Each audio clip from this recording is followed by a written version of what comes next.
જેમ સ્વર્ણ હોય અને સ્વર્ણ માંથી આપણે કુંડળ બનાવીએ, પછી એની ઓળખ, પછી એના માટે આપણે એમ નથી કહેતા કે આ સ્વર્ણ છે, આપણે એને કુંડળ રૂપે જાણીએ છીએ. ધ્યાન આપજો. જેમ સ્વર્ણમાંથી આપણે હાર બનાવીએ તો પછી એ સ્વર્ણની ઓળખાણ એ સ્વર્ણ રૂપ નથી થતી, પછી એનો પરિચય એ હાર રૂપ થઈ જાય છે. હે બ્રહ્માજી, એવી જ રીતે આ સૃષ્ટિને પણ, આ જગત જે રૂપ અને નામના ભેદથી આના કણ કણમાં હું જ વ્યાપ્ત છું. હું જ વૃક્ષ છું, હું જ પાણી છું, હું જ પવન છું, હું જ ભૂમિ છું, હું જ પર્વત છું, હું જ કણ કણમાં છું. પરંતુ હે બ્રહ્માજી, આ જગતની આ સૃષ્ટિ મને રૂપ અને નામના ભેદથી જાણે છે.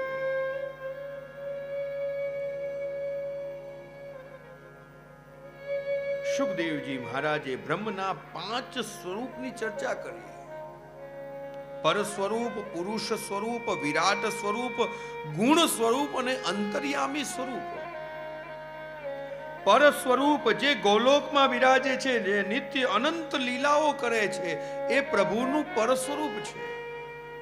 પુરુષ સ્વરૂપ જેનાથી ભગવાન બધા જ આકાર ધારણ કરે છે, એ ભગવાનનું પુરુષ સ્વરૂપ છે. વિરાટ સ્વરૂપ જેનાથી ભગવાન સૃષ્ટિ ઉત્પન્ન કરે છે. ગુણ સ્વરૂપ જેનાથી પ્રભુ ઉત્પત્તિ, સ્થિતિ અને લય કરે છે. અને અંતર્યામી સ્વરૂપ જે આપણા બધાના હૃદયમાં સ્થિત છે. હે બ્રહ્માજી, આમ પ્રારંભમાં, મધ્યમાં અને અંતમાં હું જ છું. અને આવું જ કંઈક વર્ણન પ્રિયજનો આપણા ભક્ત કવિ નરસિંહ મહેતા વર્ણન કરતા. હે અખિલ બ્રહ્માંડમાં એક તું શ્રી હરિ, જુજવે રૂપે અનંત ભાસે, દેહમાં દેવ તું, તેજમાં તત્વ તું, શૂન્યમાં શબ્દ થઈ વેદ વાસે.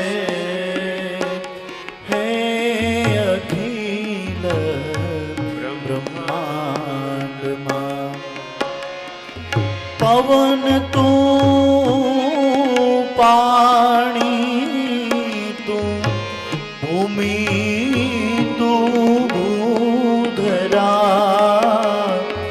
વૃક્ષ થઈ ફૂલી રહ્યો છો આકાશે. વિવિધ રચના કરી, અનેક રસ લેવાને, શિવ થકી જીવ થયો એ જ આશય. હે અખિલ બ્રહ્માંડમાં, હે અખિલ બ્રહ્માંડમાં, હે અખિલ બ્રહ્માંડમાં. હે બ્રહ્માજી, હું જ પવન છું, પાણી છું, ભૂમિ છું, ભૂધરા, વૃક્ષમાં બીજ પણ હું જ છું. પણ આ જગત મને જાણી નથી શકતો, કારણ બીજા શ્લોકમાં માયાનું વર્ણન આવે છે.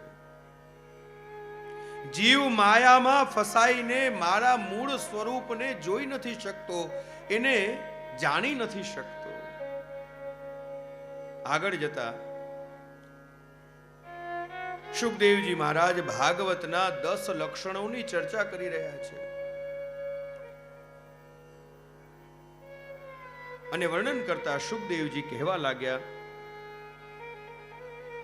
અત્ર સર્ગો વિસર્ગશ્ચ સ્થાનમ પોષણમૂર્તય મન્વંતરેષાં કથા નિરોધો મુક્તિરાશ્રય અત્ર સર્ગો વિસર્ગશ્ચ. ભાગવતના 10 લક્ષણોની ચર્ચા સુખદેવજી મહારાજ કરી રહ્યા છે.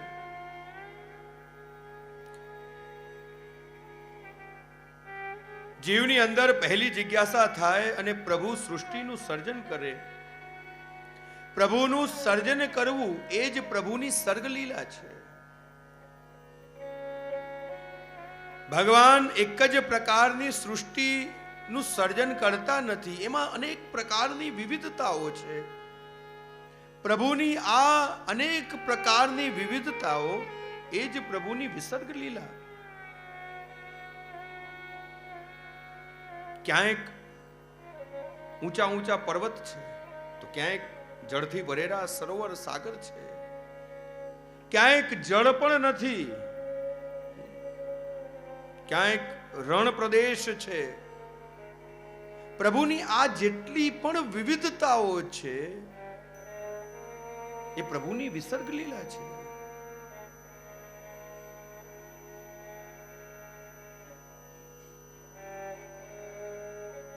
ઘણી વખત આપણા હિન્દુ ધર્મની અંદર પણ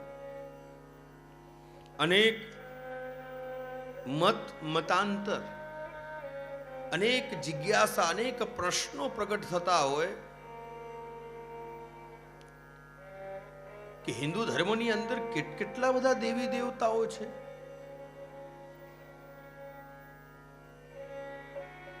કોને માનવું અને કોને ન માનવું, એક વસ્તુ યાદ રાખો વાલા વૈષ્ણવો, આ જેટલી પણ વિવિધતાઓ દેખાય છે એ પ્રભુની વિસર્ગ લીલા છે. આપણા સનાતની હિન્દુ ધર્મની અંદર મુખ્ય 4 માર્ગો જોવા મળે છે. સૌથી પહેલો માર્ગ છે વૈષ્ણવ, જે વિષ્ણુને માને છે, જે કૃષ્ણના પ્રેમી છે, એ વૈષ્ણવ છે. બીજા છે શૈવ, જે શિવજીના ઉપાસક છે. ત્રીજા છે શાક્ત, જે દેવી શક્તિના ઉપાસક છે. અને ચોથા છે સ્માર્ત, જે બધાને માને, જે દેવીને પણ માને, શિવજીને પણ માને, કૃષ્ણને પણ માને. એ જે વર્ગ છે એ સ્માર્ત વર્ગ છે. પ્રભુની આ જેટલી પણ સૃષ્ટિ છે, એ જેટલી પણ વિવિધતા છે પ્રિયજનો, એ પ્રભુની વિસર્ગ લીલા છે. જેને જે માર્ગ અનુકૂળ પડે એ માર્ગ એ લે. કોઈને શક્તિનો માર્ગ લેવો હોય તો એ દેવીની ઉપાસના કરે છે.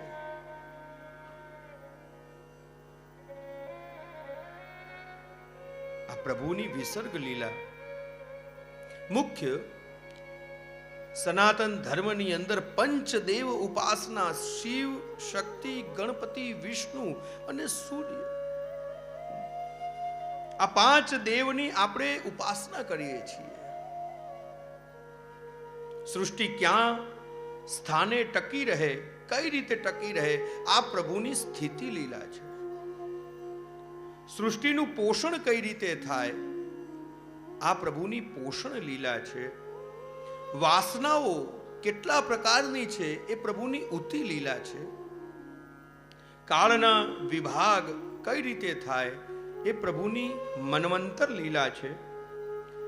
ભગવાનના ભક્તો કેવા હોય એ પ્રભુની ઈશાનું કથા, ઈશાનું લીલા છે.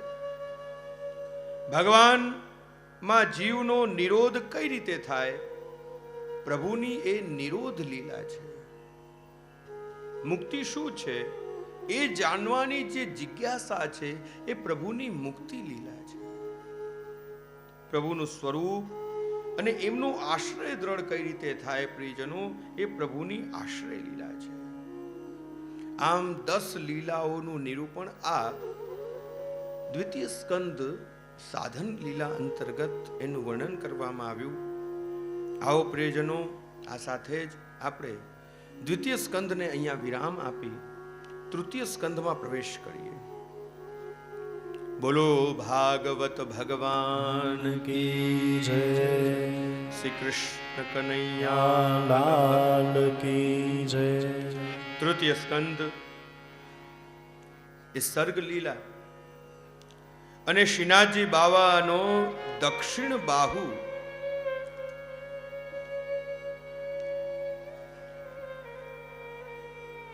ભગવાન 2 પ્રકારની સૃષ્ટિ ઉત્પન્ન કરે છે. એક બંધ સૃષ્ટિ અને બીજી મુક્તિ સૃષ્ટિ. એક છે દેવી સર્ગ અને બીજી છે આસુરી સર્ગ. એક છે દેવી સૃષ્ટિ અને બીજી છે આસુરી સૃષ્ટિ. બધા જ સારા થઈ જશે એવું ક્યારે બનવાનું નથી અને આખી સૃષ્ટિ ખરાબ પણ નહીં થવાની. જ્યાં કૃષ્ણ છે ત્યાં કંસ પણ છે, જ્યાં રામ છે ત્યાં રાવણ પણ છે. જ્યાં દેવી સૃષ્ટિ છે પ્રિયજનો, ત્યાં આસુરી સૃષ્ટિ પણ રહેશે અને રહેશે. હું એટલા માટે ઘણીવાર કહેતો હોઉં કે બધી અનુકૂળતા થઈ જાય એવો દિવસ તો આવવાનો જ નથી. કોઈક ને કોઈક તો અવરોધ રૂપ થશે અને થશે જ. પણ એ જ જીવનની બધી જ પ્રતિકૂળતાઓમાં અનુકૂળ થવું એક કમળની ભાંતિ. जैसे कमल कीचड़ में खिलता है लेकिन कीचड़ का स्पर्श भी नहीं करता, उसी भांति वैष्णव का भी यही स्वरूप है कि ये संसार रूप कीचड़ में एक कमल की भांति अपनी वैष्णवता को प्रदीप करे, जागृत करे, प्रकट करे. જ્યાં જ્યાં જ્યાં દેવી સૃષ્ટિ છે ત્યાં ત્યાં ત્યાં આસુરી સૃષ્ટિ પણ છે અને રહેવાની જ છે. 33 અધ્યાયમાં આ સર્ગ લીલાનું નિરૂપણ કરવામાં આવ્યું છે. ખૂબ જ આનંદનો અવસર કે આજે આપણી વચારે ખાસ કરીને આપણા સભાયા પરિવાર, મનોરથી પરિવારના આગ્રહ અને આમંત્રણને માન આપી અને આપણા જામનગર ઉત્તર વિભાગના ધારાસભ્ય શ્રીમતી રીવાબા, રવિન્દ્રશ્રી જાડેજા, રવિન્દ્રભાઈને તો આપણે બધા ઓળખીએ જ છીએ ને હું પણ એમનો ફેન છું, તો એ પણ આપણી વચારે આજે ખાસ ઉપસ્થિત છે. તો ખૂબ જ પ્રસન્નતા અને આનંદનો વિષય છે. સાથે સાથે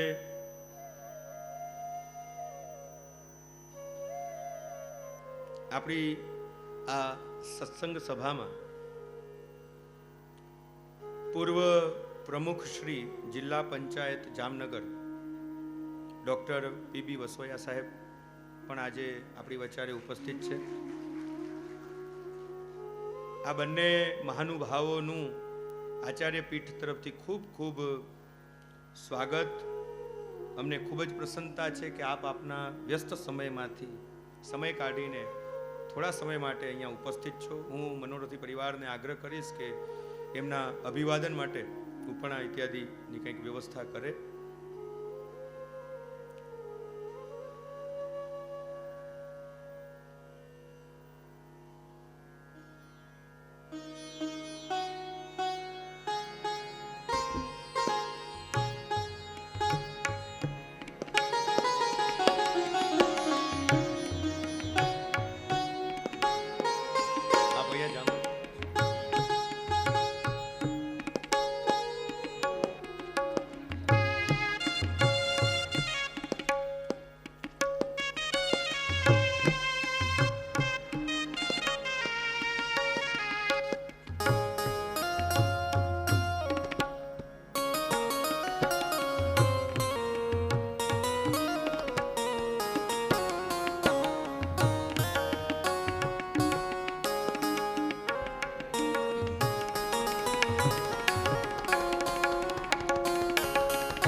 હું આ બંને મહાનુભાવોને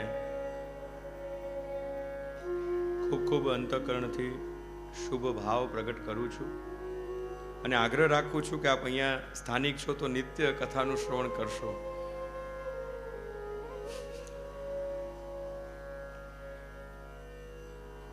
તેત્રીસ અધ્યાયમાં સર્ગ લીલાનું નિરૂપણ અને તૃતીય સ્કંદના પ્રારંભમાં જ જ્યારે વિદુરજીને એ બધાઈ મળી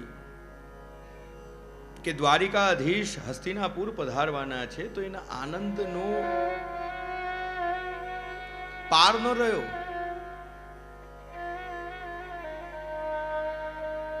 જેની નિત્ય પ્રતીક્ષા, જેની નિત્ય વાટ જોતા વિદુર અને એમના ધર્મપત્ની સુલભાજી એ ભગવાનના પરમ ભક્ત,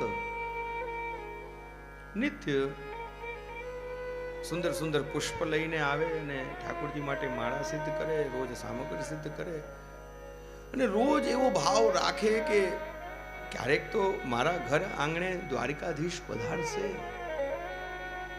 ક્યારેક તો આવશે એવો દિવસ.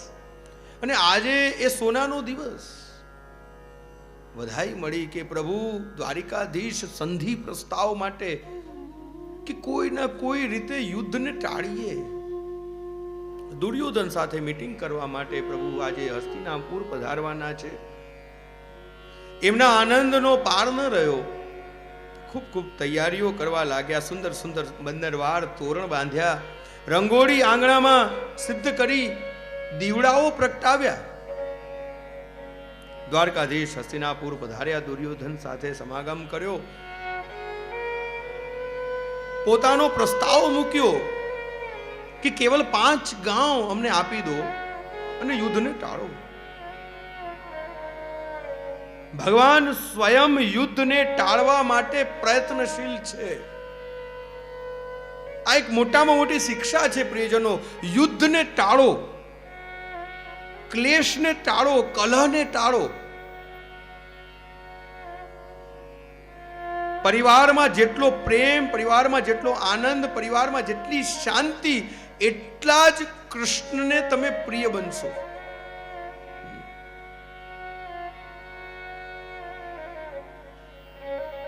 પ્રભુએ બનતો પ્રયત્ન કર્યો કે યુદ્ધ ટળે, પણ યુદ્ધ તો થવાનું જ હતું, અટલ હતું. કારણ કે પ્રભુ સમજાવવા કોને આવ્યા હતા? જે કોઈનાથી સમજાય નહીં, સમજે નહીં એને. કોને? બોલો તો ખરા. આજે તો બોલ્યા જ નથી સવારથી. હું બી ભૂલી ગયો જો કે તમને બોલાવતા રહેવું પડે છે. કોને સમજાવવા આવ્યા હતા? દુર્યોધનને. આપણે આપણી મસ્તીમાં જ રહેવાનું. આ તો થોડુંક આ મહેમાનો આવી ગયા હોય છે એટલે થોડું આપણે આપણી ઓલામાં જ ચાલવાનું છે, આપણા આનંદમાં જ.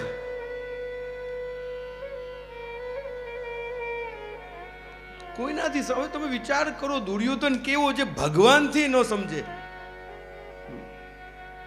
કે 5 ગાંવ ક્યાં, એક સુઈ રાખવા જેટલી જગ્યા પણ હું નહીં આપું. હસ્તિનાપુર જોઈતું હોય તો યુધિષ્ઠિર રાજા યુધિષ્ઠિરને કહો કે યુદ્ધ કરે. ભગવાન ત્યાંથી આગળ વધ્યા. દુર્યોધને ભગવાન દ્વારિકાધીશને ભોજનનું નિમંત્રણ આપ્યું.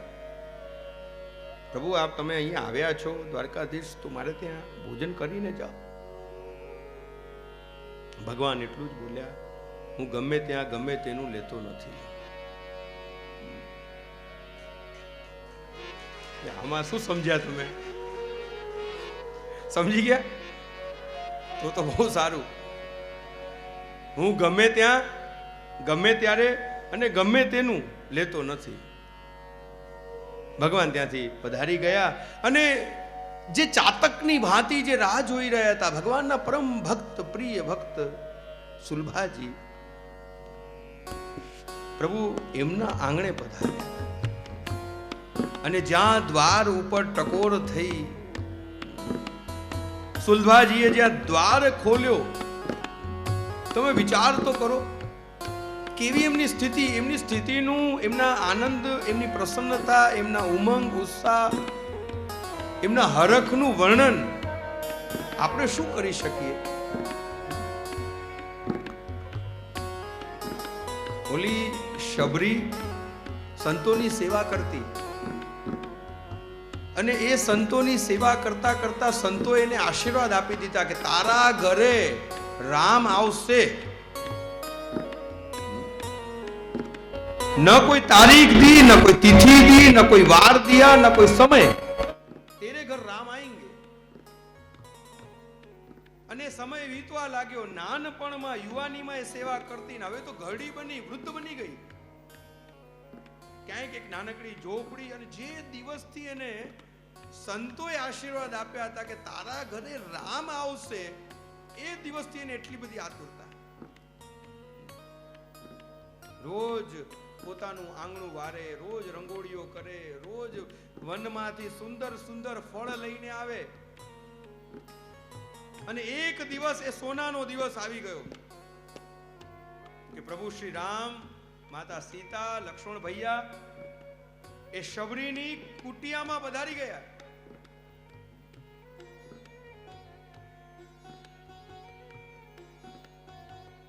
વિચાર તો કરો પ્રિયજનો કે શું એની સ્થિતિ હશે.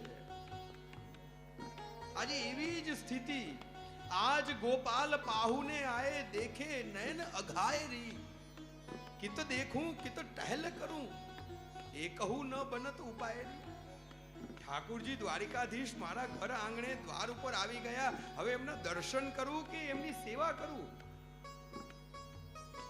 એવી સ્થિતિ આજે સુલભાજીની બની કે ટક ટક નજર ભરી ભરીને એમને હું જોઉં, દર્શન કરું, પછી એમના માટે હું જલપાન, ભોજન ઇત્યાદિની એમની ટહેલ કરું. એકૌ ન બનત ઉપાય, કોઈ ઉપચાર, કોઈ વાત એમને યાદ આવતી નથી. સુધી આવી દ્વારકાધીશનો હાથ પકડીને સુંદર આસન ઉપર બિરાજમાન કર્યા. પ્રસિદ્ધ કથા છે પ્રિયજનો. એટલા ભાવ વિભોર, એટલા બધા ભાવ વિભોર થયા, એટલા પ્રેમમાં મગ્ન બન્યા, નેત્રોમાંથી અશ્રુની ધારા વહી રહી છે.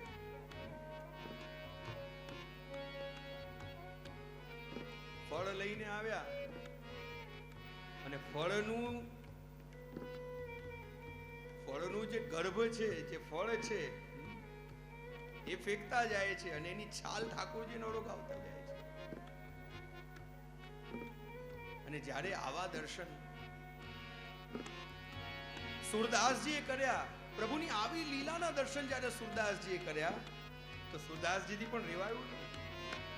सबसे ऊंची प्रेम सगाई, सबसे ऊंची प्रेम सगाई, दुर्योधन को मेवा त्यागो, दुर्योधन को मेवा त्यागो, साग विधुर घर पाई, सबसे ऊंची प्रेम सगाई, सबसे ऊंची प्रेम सगाई.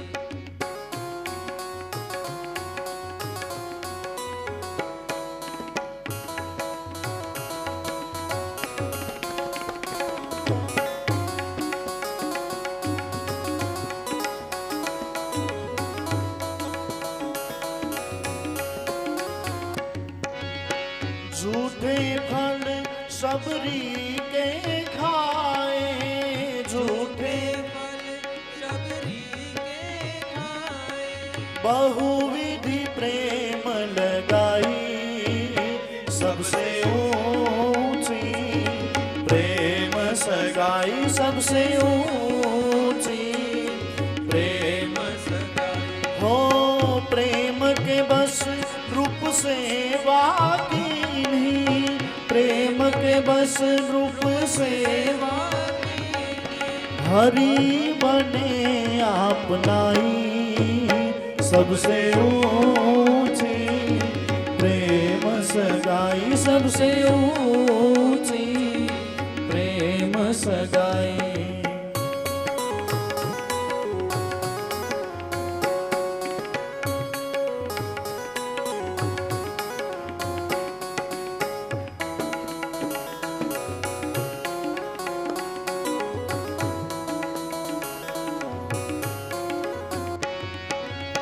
राजसूयज्ञ युधिष्ठिर कीनो राजसूयज्ञ युधिष्ठिर कीनो तामे झूठ उठाई सबसे ऊंची प्रेम सगाई सबसे ऊंची प्रेम सगाई हो प्रेम के बस अर्जुन रथ हाक्यो प्रेम के बस अर्जुन रथ हाक्यो भूल गए ठकुराई सबसे ऊंची प्रेम सगाई सबसे ऊंची प्रेम सगाई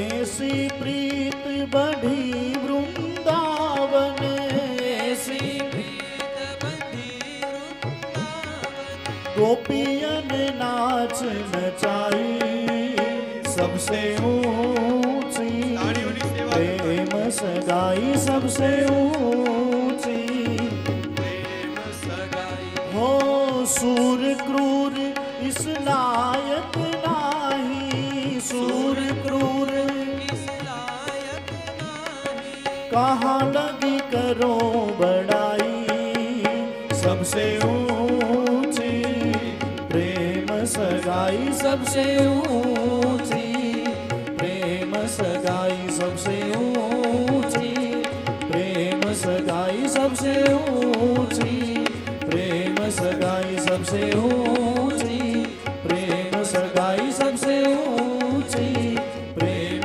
सगाई सबसे ऊंची प्रेम सगाई सबसे ऊंची प्रेम सगाई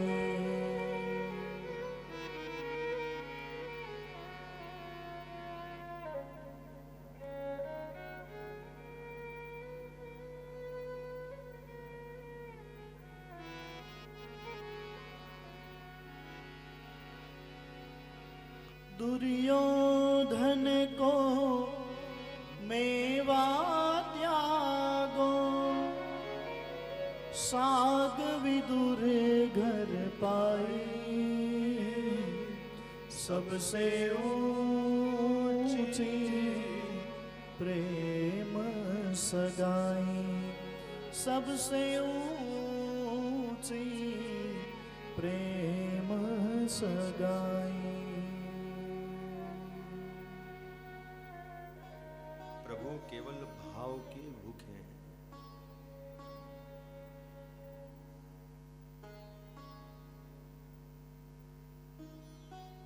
તમારા બધા ઘણા વૈષ્ણવને ત્યાં ઠાકોરજી બિરાજે છે, ઘણા આમાંથી મિશ્રી ધરાવે છે. પ્રભુ આરોગ્ય છે કે નથી આરોગતા? હા કે ના? બોલો તો ખરા. આરોગ્ય છે? શું ઠાકોરજીને મિશ્રી બહુ ભાવે? અને ખાલી મિશ્રી જ ભાવે છતાં આરોગ્ય છે કે નથી આરોગતા? प्रभु केवल भाव के भूखे हैं. याद करो पद्मनाभ दास नित्य छोला धरावता અને એ જ પ્રભુ જ્યારે શ્રી ગિરધરજીના ઘરે પધાર્યા, વિશાળ મોટો 56 ભોગ ધર્યો, વિનંતી કરી, કૃપાનાથ આપું કશું સુખ પહોંચ્યો કે નહીં, આપું આનંદ આવ્યો કે નહીં. પ્રભુ એટલું જ કહ્યું કે પદ્મનાભ દાસ કે છોલા જैसो स्वाद नहीं है. એ સ્વાદ કેવલ છોલામાં ન હતો, એ સ્વાદ એમના ભાવનો સ્વાદ હતો, એમના અંતઃકરણના ભાવનો સ્વાદ હતો.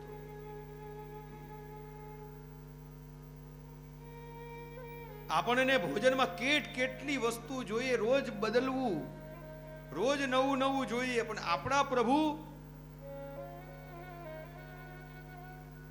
એ પ્રભુ તો ભાવના ભૂખ્યા. આપણે તો આ મહાસૂત્ર, વૈષ્ણવ માટેનું મહાન સૂત્ર, જેને એમ કહી શકાય કે જે આપણને નાનપણથી શીખવાડવામાં આવ્યું છે. ઠાકોરજી તો ભાવના ભૂખ્યા, ઠાકોરજી ભાવના ભૂખ્યા, ઠાકોરજી ભાવના ભૂખ્યા. પણ એ ભાવ પણ પદ્મનાભદાસ જેવો હોવો જોઈએ. એ ભાવ પણ આ સુલભાજી જેવો હોવો જોઈએ. એ ભાવ પણ શબરી જેવો હોવો જોઈએ. એ ભાવ પણ દમલાજી જેવો હોવો જોઈએ. એ ભાવ પણ તુલસા જેવો હોવો જોઈએ. એ ભાવ પણ રૂકમિણી જેવો હોવો જોઈએ. એવા ભાવના ભૂખ્યા પ્રભુ છે. સુલભાજીનો મનોરથ પૂર્ણ થયો. પ્રભુએ દુર્યોધનને ત્યાં ભોજન ન કર્યું અને વિદુરજીને ત્યાં આરોગ્યા. દુર્યોધનને ગમ્યું નહીં. દુર્યોધને વિદુરજીનું ખૂબ અપમાન કર્યું અને અપમાનિત થઈને વિદુરજીએ ગ્રહનો ત્યાગ કર્યો. યાત્રા કરવા માટે તીર્થ તરફ પ્રયાણ કર્યું. 36 વર્ષ સુધી યાત્રા કરી અને યાત્રા કરતા કરતા વિદુરજીને ઉદ્ધવજી મળ્યા. સુંદર મજાનો સત્સંગ ચાલ્યો. વૈષ્ણવ અને વૈષ્ણવ મળે ને ત્યારે સત્સંગ થાય, ચત્સંગ નો થાય. ધ્યાન આપજો. આપણે બધું હસવામાં લઈ લઈએ છીએ, પણ હસવામાં ખસવું ન થાય. આ બધા જે પ્રસંગો છે, જો વિદુરજીને જ્યારે ઉદ્ધવજી મળ્યા ત્યારે ભગવત ચર્ચા કરી. આજનો વૈષ્ણવને મળે, ક્યાં આપણને ભગવત ચર્ચાનો સમય મળે છે? હું એક સાધારણ ઉદાહરણ આપું. તમે વૈષ્ણવ મળો એટલે સૌથી પહેલા શું બોલો? બોલો તો ખરા. અને છૂટા પડો ત્યારે? મળો ત્યારે જય શ્રી કૃષ્ણ, છૂટા પડો ત્યારે જય શ્રી કૃષ્ણ. વચ્ચે કૃષ્ણ છે? ઠાકુરજી વિચારતા હતા, મળ્યા ત્યારે જય શ્રી કૃષ્ણ કર્યા એટલે કે હવે મારી જ વાતો કરશે આ. તમે જય શ્રી કૃષ્ણ કરો ને એટલે પ્રભુ એટલા બધા પ્રસન્ન થાય. ઓહો, આને મારો જયઘોષ કર્યો, હવે તો મારી જ વાતો કરશે હો. અને પછી બીજી જ ક્ષણે ઠાકુરજી આવી રીતે બેઠા હોય અને પાછા છૂટા પડીએ ત્યારે પાછા જય શ્રી કૃષ્ણ.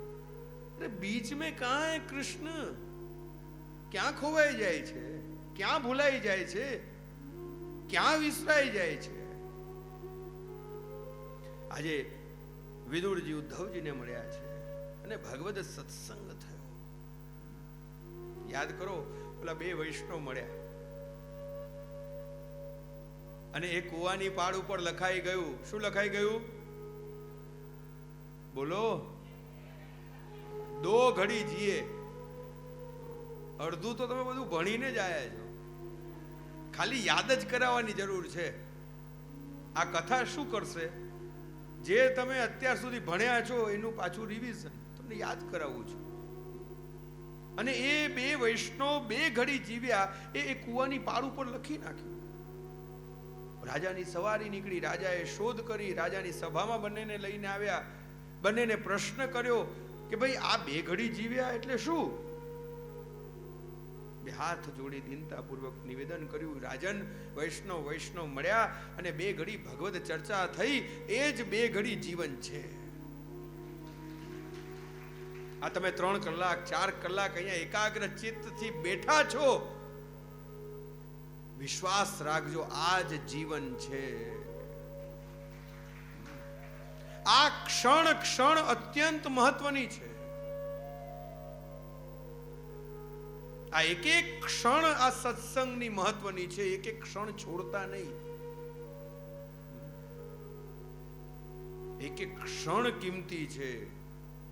આનો સોદો કરવા જાઓ ને, ઓલા વૈષ્ણવ માર્ગમાં પ્રેત મળ્યો કે ભાઈ તું એક તાળીનું પૂન મને આપતો જા, છે ને, સાંભળ્યો છે પ્રસંગ. તમારા બેઠા, તમે આ સત્સંગમાં બેઠેલા એક એક ક્ષણ તમારી મહત્વની છે.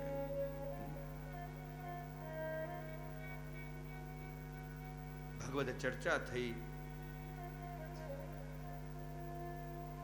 ઉદ્ધવજીએ વિદુરજીને પ્રભુના સ્વધામ ગમનના સમાચાર સંભળાવ્યા. વિદુરજીને ખૂબ જ દુઃખ થયું. ઉદ્ધવજી બોલ્યા, વિદુરજી તમે તો ધન્ય છો, ભાગ્યશાળી છો. જીવાત્મા પરમાત્માને અંતિમ સમય યાદ કરે, પણ તમે કેટલા બળભાગી છો કે પ્રભુએ તમને એમની છેલ્લી ઘડીએ યાદ કર્યા.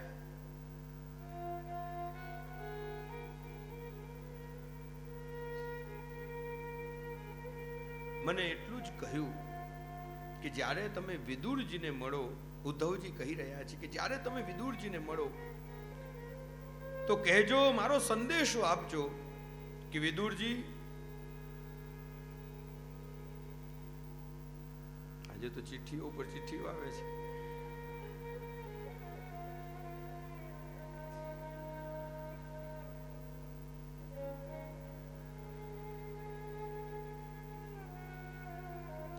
મારો સંદેશો આપજો વિદુરજીને કે વિદુરજી તમે મૈત્રેયજીને મળજો.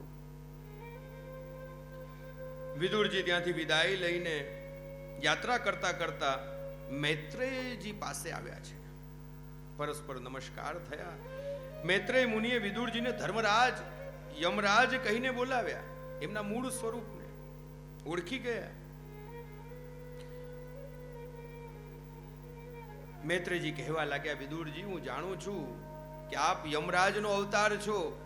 આપ માર્કંડેય ઋષિના શાપથી દાસી પુત્ર બનીને અવતરિત થયા છો. સુંદર સુંદર પ્રશ્નો વિદુરજીએ કર્યા. વિદુરજીએ સૌથી પહેલો પ્રશ્ન કર્યો,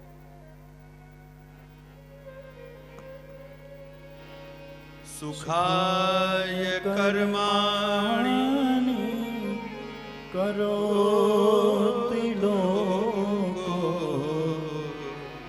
ન તે સુખમ વાન્યપારમં વા વિંદેત ભૂયસ્તતએવ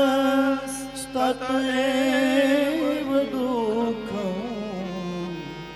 સમજવી આવશ્યક છે. એક છે દુઃખનો અભાવ અને સુખનો અનુભવ. વાસ્તવમાં દુઃખનો અભાવ જ સુખ છે અને સુખનો અભાવ જ દુઃખ છે. શાસ્ત્રકારો કહે છે કે જીવનમાં દુઃખ આવવાના 7 દ્વાર છે. દુરાચાર થી જીવનમાં દુઃખ આવે છે. દુસ્સંગથી જીવનમાં દુઃખ આવે છે. દુર્બુદ્ધિ, દુરાગ્રહ, જોઈએ ને જોઈએ અને આના વગર ચાલે જ નહીં, અને એ વસ્તુ ન મળે તો સ્વાભાવિક છે જીવનમાં દુઃખ આવે. દુરાગ્રહથી દુઃખ આવે. દુર્વ્યસન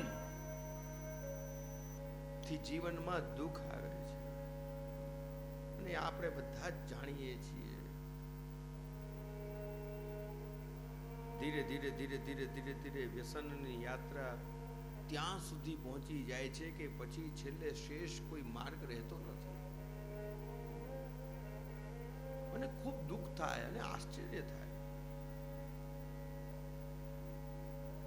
કેટલો સમયનો બગાડ, કેટલો દ્રવ્યનો બગાડ અને સમય અને દ્રવ્યથી પણ કિંમતી જે વસ્તુ છે આપણું આ શરીર, આ દેહ, એ દેહનો પણ બગાડ.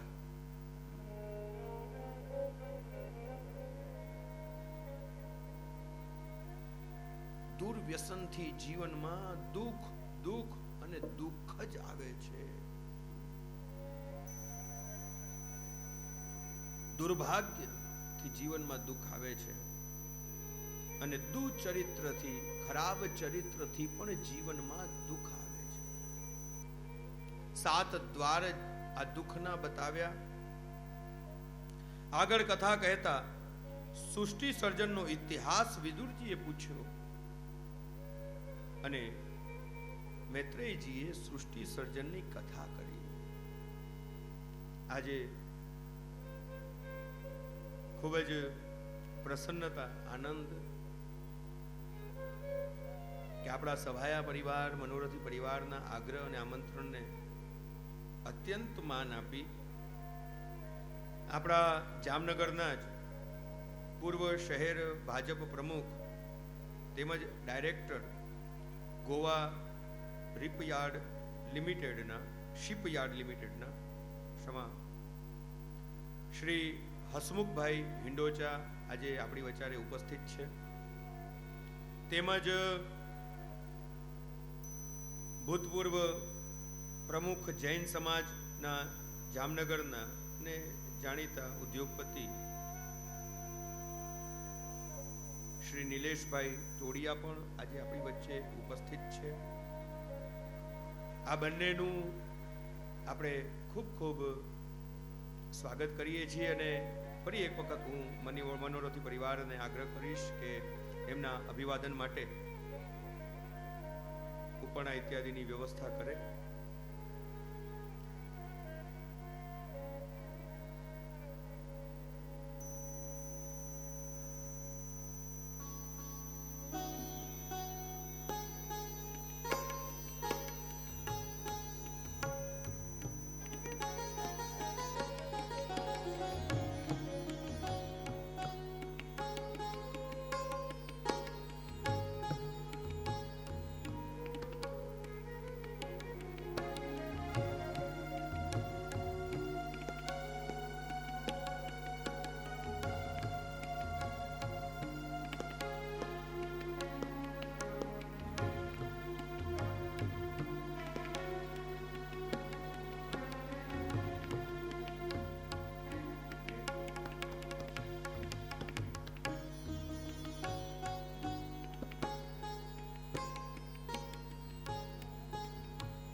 મૈત્રેયજીએ સૃષ્ટિ સર્જનનો ઇતિહાસની કથા કહી.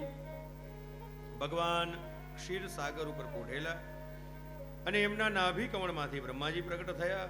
બ્રહ્માજીને આજ્ઞા કરી કે મૈથુની સૃષ્ટિ પ્રકટ કરો, ઉત્પન્ન કરો અને સૃષ્ટિનો વિસ્તાર કરો.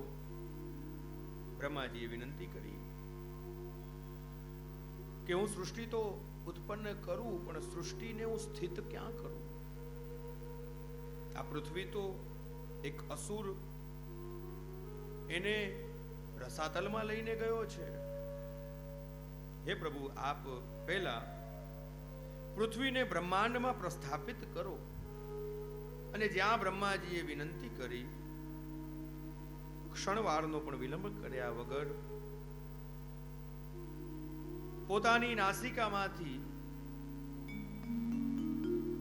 વરાહ સ્વરૂપ ધારણ કરીને પ્રભુ પ્રગટ થઈ ગયા. બોલીએ વરાહ ભગવાન કી જય.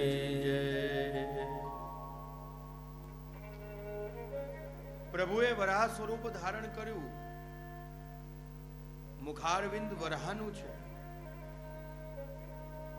અને હવે પૃથ્વીને સૂંઘતા સૂંઘતા પ્રભુ રસાતલમાં પહોંચ્યા. હિરણાક્ષ સાથે યુદ્ધ થયું, ભીષણ યુદ્ધ થયું. પ્રભુએ હિરણાક્ષનો ઉદ્ધાર કર્યો અને પૃથ્વીને ફરી એક વખત બ્રહ્માંડમાં પ્રસ્થાપિત કરી.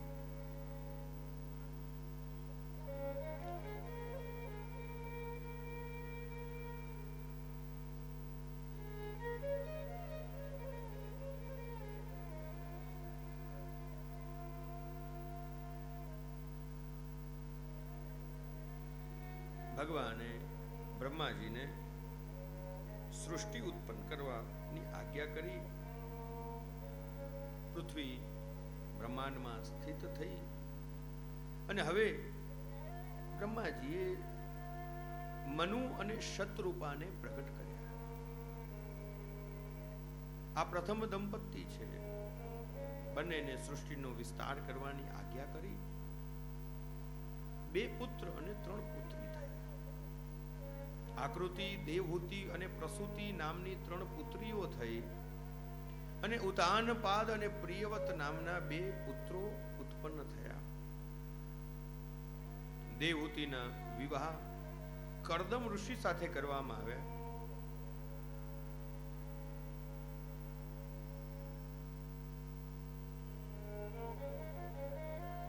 વિધિવત વિવાહ કરવામાં આવ્યા. કરદમ ઋષિએ એક વચન માંગ્યું કે મને જ્યારે પણ એક પુત્ર થશે પછી હું સંન્યાસ ધારણ કરીશ, મને કોઈ રોકશે નહીં. બંનેના લગ્ન થયા. સમય વીતવા લાગ્યો. ખૂબ સુંદર શ્રીમદ ભાગવતની અંદર આ માતા દેવહૂતિ અને કરદમ ઋષિનું દાંપત્ય જીવન બતાવવામાં આવ્યું છે. ક્યારેક આપને સમય મળે તો ચોક્કસ આ ચરિત્રના દર્શન કરજો. ખૂબ ભાવથી માતા કરદમ ઋષિની સેવા કરતા અને એમ સેવા કરતા કરતા એમનું શરીર પણ જીર્ણ થતું ગયું. કરદમ ઋષિ તો એમના નિત્ય નિયમમાં અને તપ ઇત્યાદિમાં એટલા બધા વ્યસ્ત કે એમણે માતા તરફ ધ્યાન જ ના આપ્યું. અને અહીંયા દેવહૂતિ માતા પણ ઋષિની સેવા કરતા કરતા એટલા બધા જીર્ણ થયા, આખું એમનું સ્વરૂપ બદલાઈ ગયું. એક દિવસ ઋષિને સુધી આવી, ધ્યાન આવ્યું, માતાને દર્શન કર્યા અને જોયું તો એમને પણ ખૂબ તાપ થયો. દિવ્ય શક્તિઓ દ્વારા પુનઃ એમના દેહને સ્વસ્થ કરવામાં આવ્યો. એક સુંદર વિમાન તૈયાર કરવામાં આવ્યું અને બંને દંપતી યાત્રા કરવા માટે નીકળ્યા. સમય વીતવા લાગ્યો. કહેવાય છે કે 16 વર્ષ સુધી સંયમ રાખ્યો. 16 વર્ષ સુધી માતા દેવહૂતિએ કરદમ ઋષિની નિસ્વાર્થ ભાવથી સેવા કરી. સમય વીત્યો અને કરદમ ઋષિ અને માતા દેવહૂતિને ત્યાં ભગવાન કપિલનો જન્મ થયો. બોલીએ કપિલ ભગવાન કી જય. કાર્તક માસ કૃષ્ણ પક્ષ અને પંચમી તિથિના દિવસે કપિલ ભગવાનનું પ્રાગટ્ય થયું. કપિલ નારાયણ જે સાંખ્ય શાસ્ત્રના ઉપદેશક છે, માતા દેવહૂતિને થયું કે આ બાળક ચોક્કસ મારો ઉદ્ધાર કરશે. માતાએ બાળકને પુત્ર તરીકે નથી જોયા, ધ્યાન આપો. માતાએ બાળકને ગુરુ સ્વરૂપે જોયા છે. બાળકના દર્શન કરતાની સાથે એમને પોતાના એ બાળકની અંદર પોતાના ગુરુના દર્શન થયા. ખૂબ સુંદર મજાનો સત્સંગ થયો. અનેકવિધ પ્રશ્નો માતાએ કપિલ દેવજીને પૂછ્યા. હે ભગવાન, સાધુ કોને કહેવાય? કપિલ ભગવાને માતાને સાંખ્ય શાસ્ત્ર, યોગ શાસ્ત્ર, અષ્ટાંગ યોગ તેમજ ગર્ભમાં રહેલા બાળકની સ્થિતિનું વર્ણન કે 9 માસ સુધી ગર્ભમાં બાળક કેટલી કેટલી યાતનાઓ ભોગવે છે, કઈ રીતે એ પોતાનું જીવન એ ગર્ભની અંદર એની સ્થિતિ શું હોય છે, કેટલી કેટલી યાતનાઓ, કેટલી કેટલી પીડાઓ એને થતી હોય છે, એ બધી સ્થિતિનું વર્ણન માતાએ સાંભળ્યું. વૈષ્ણવના લક્ષણ, સાધુના લક્ષણ. હે ભગવાન, સાધુ કોને કહેવાય? કપિલ ભગવાન કહેવા લાગ્યા, તિતિક્ષવ કારુણિકા સુયદ સર્વદેહિના અજાત શત્રવ શાંતઃ સાધવ સાધુ ભૂષણ. 16 લક્ષણો આ શ્લોકમાં બતાવ્યા.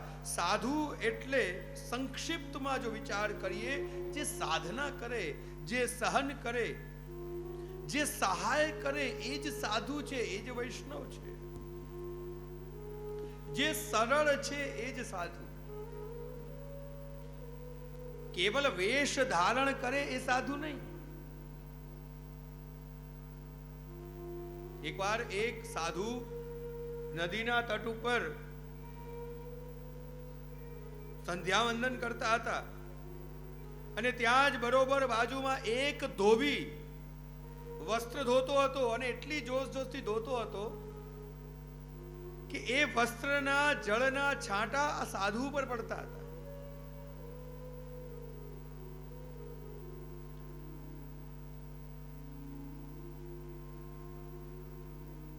સાધુએ એક વખત, બે વખત, 3 વખત ના કહી.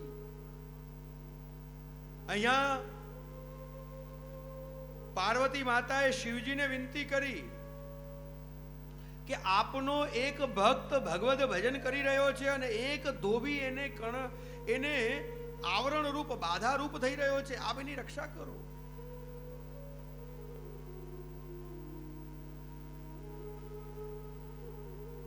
સાધુએ એક વખત, બે વખત, 3 વખત, અને જ્યાં આ ધોબી માનતો નથી, સમજતો નથી, સાધુને ક્રોધ આવ્યો. આ બાજુ શિવજી પણ ઊભા થયા, સાધુને પણ ક્રોધ આવ્યો. જે શાલિગ્રામની પૂજા કરતો હતો એ શાલિગ્રામને લઈને ધોબી ઉપર માર્યો. ઊભા થયેલા શિવજી પાછા બિરાજમાન થઈ ગયા અને એટલું જ બોલ્યા, આ બંને ધોબી છે.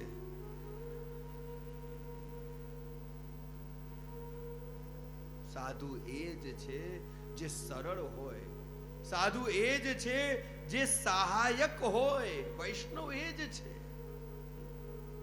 જે એકબીજાને સહાય કરે, એ જ વૈષ્ણવ.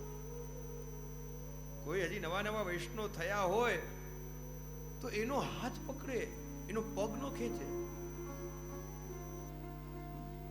આ જગતમાં પગ ખેંચવા વાળા તો બહુ છે, પણ જામનગર એક એવું છે જે હાથ પકડવા વાળા જ છે. શું કરવાના, હવે 3-4 દી રહ્યા ને.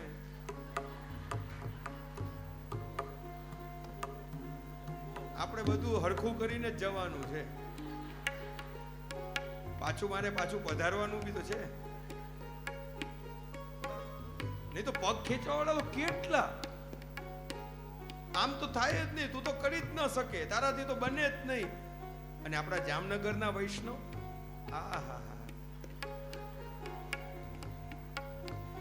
તારે બ્રહ્મ સંબંધ લેવું છે ને, આવી જા.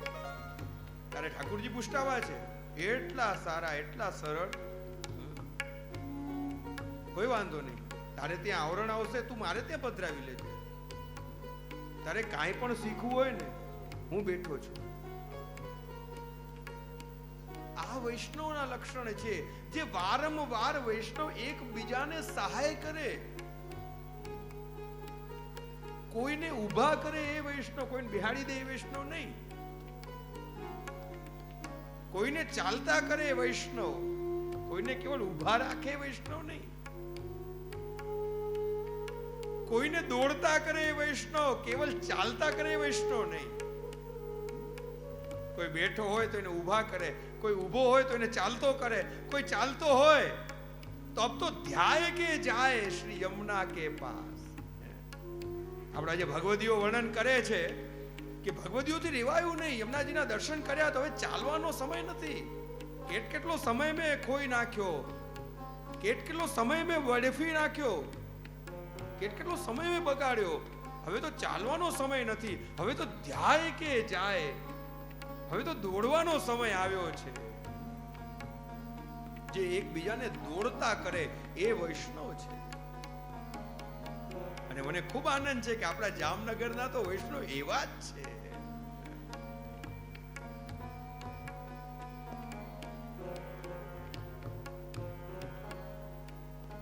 આપણા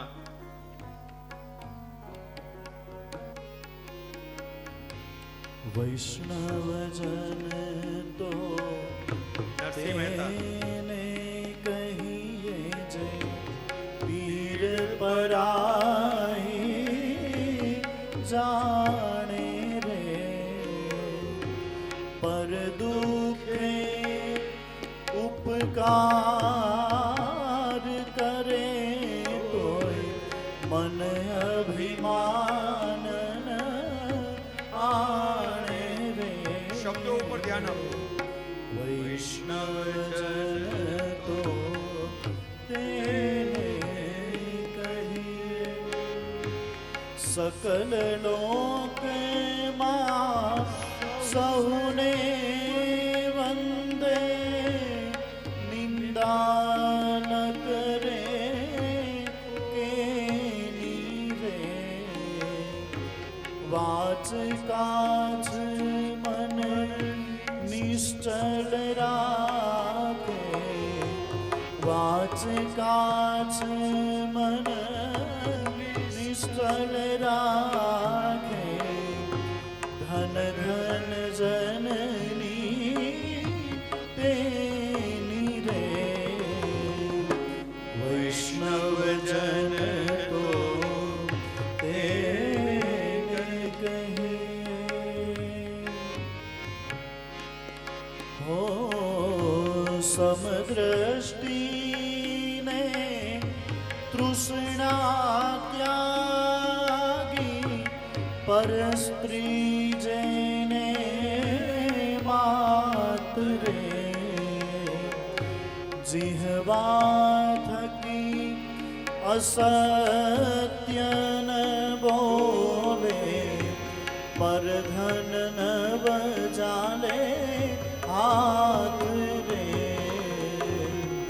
વૈષ્ણવજન તો તેને કહીએ.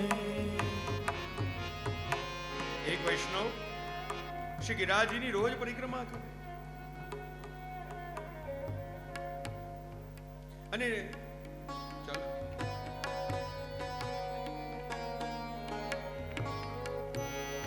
રોજ પરિક્રમા.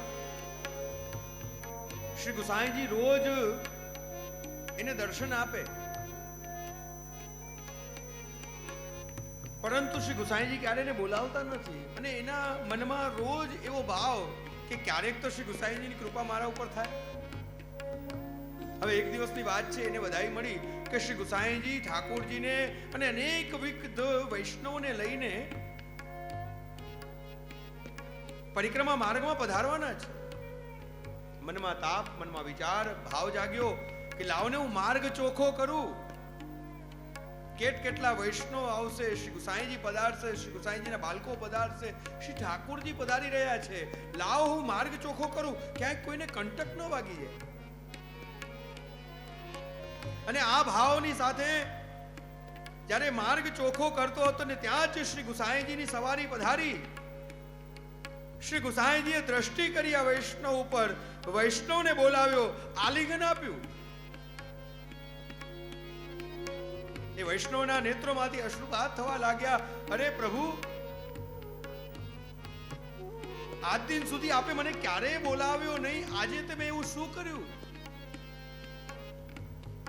શ્રી ગુસાઈજી એટલું જ કહ્યું, તું રોજ પરિક્રમા કરતો તારા માટે, આજે તે વૈષ્ણવનો વિચાર કર્યો. કે અમારા કોઈ વૈષ્ણવને કંટક ન લાગી જાય અને વૈષ્ણવની સેવા કરી એટલે તું મારો પ્રિય બની ગયો છે. મોહ માયા વ્યાપે નહીં જેને દ્રઢ વૈરાગ્ય જેના મન મારે રામ નામ સુતાડી લાગી સકલ તીર્થ એના તન મારે વૈષ્ણવજન તો તેને કહી. ઉત્તમ શ્લોક દાસ પ્રસિદ્ધ પ્રસંગ પોતાની સત્તાનું ઘી. જ્યારે વૈષ્ણવ સેવા કરતા તો આ ઉત્તમ શ્લોક દાસ પોતાની જ્યારે પ્રસાદ લેવા બેસતા તો પોતાની સત્તાનું અધિક ઘી એ સેવા કરતા વૈષ્ણવોના પ્રસાદની પાતળમાં પધરાવતા. વૈષ્ણવે શ્રી ગુસાઈજીને વાત કરી, શ્રી ગુસાઈજી સુધી વાત પહોંચી, ઉત્તમ શ્લોક દાસજીને બોલાવ્યા. अरे उत्तम श्लोक दास, तू अपनी मूड़ी को अपनी सत्ता को घी क्यों वैष्णव इनको पधरा रहे हो? हाथ जोड़ी विनती करी जयराज, वैष्णव कितनो परिश्रम करे हैं, कितनी आपकी टहल करें, सेवा करें, उनको शरीर पुष्ट बने और अधिक से अधिक सेवा कर सके, यही कारण मैं अपनी सत्ता को घी पधराऊं.